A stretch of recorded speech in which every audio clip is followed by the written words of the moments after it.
And I saw another mighty angel came down from heaven, clothed with a cloud, and a rainbow was upon his head. And his face was as it were the sun, and his feet as pillar of fire.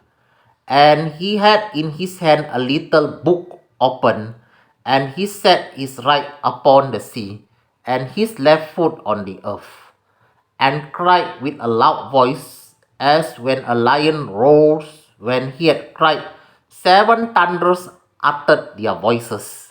And when the 7 thunder had uttered their voices, I was about to write. And I heard a voice from heaven saying to me, seal up those things which the 7 thunders uttered, and write, and do not write them.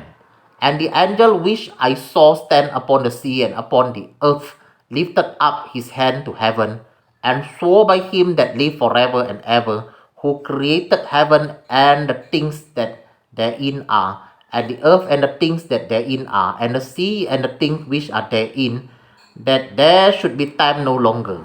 But in the days of the voice of the seventh angel, when he shall begin to sound, the mystery of God should be finished, as he had declared to his servant the prophets. And the voice which I heard from the heaven spoke to me again, and said, go and take the little book which is open in the hand of the angel which stands upon the sea and upon the earth.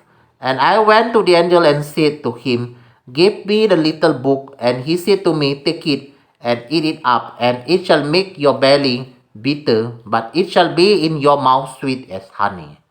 And I took the little book out of the angel's hand and ate it up, and it was in my mouth sweet as honey. And as soon as I had eaten it, my belly was bitter.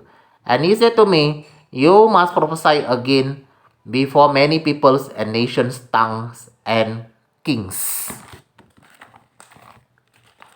फिर मैंने एक और शक्तिशाली स्वर्गदूत को बादल ओढ़े हुए स्वर्ग से उतारते देखा।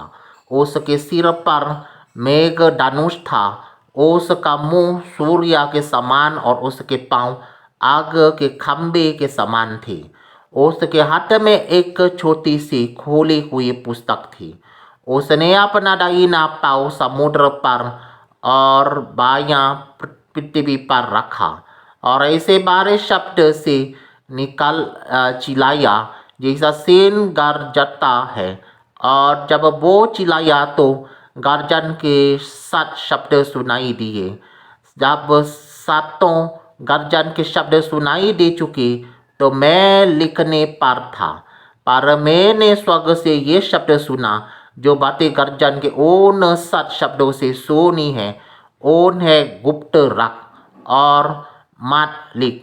जिस स्वर्गदूत को मैंने समुद्र और पृथ्वी पर खड़े देखा था, उसने अपनी दाहिनी हाथ स्वर्ग की ओर उठाया, और जो युगानुयुग जीवता है, और जिसने स्वर्ग को और जो कुछ उसमें है, और पृथ्वी को और जो कुछ उस पर है, और समुद्र को और जो कुछ उसमें है, सृजा उसकी शपथ खाकर कहा, अब तो और देरी ना होगी। 7वें स्वर्गदूत के तुरही फूंकने पर होने वाले शब्द के दिनों में परमेश्वर का गुप्त मनोरथ उस सुसमाचार के अनुसार जो उसने अपने दास भविष्यद्वक्ताओं को दिया पूरा होगा। जिस शब्द को मैंने स्वर्ग से बोलते सुना था, वो फिर मेरे साथ बातें करने लगा, जा, जो स्वर्गदूत समुद्र और पृथ्वी पर खड़ा है, उसके हाथ में की खोली हुई पुस्तक ले ले। मैंने स्वर्गदूत के पास जाकर कहा, ये छोटी पुस्तक मुझे दे। उसने मुझसे कहा, ले, उसे खा ले, ये तेरा पेट कड़वा तो करेगी, पर तेरे मुंह में मधु सी मीठी लगेगी। अतः मैं वो छोटी पुस्तक उस स्वर्गदूत के हाथ से लेकर खा गया।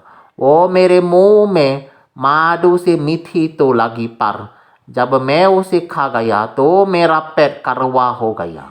तब मुझसे ये कहा गया, तुझे बहुत से लोगों और जातियों और भाषाओं और राजाओं के विषय में फिर भविष्यवाणी करनी होगी.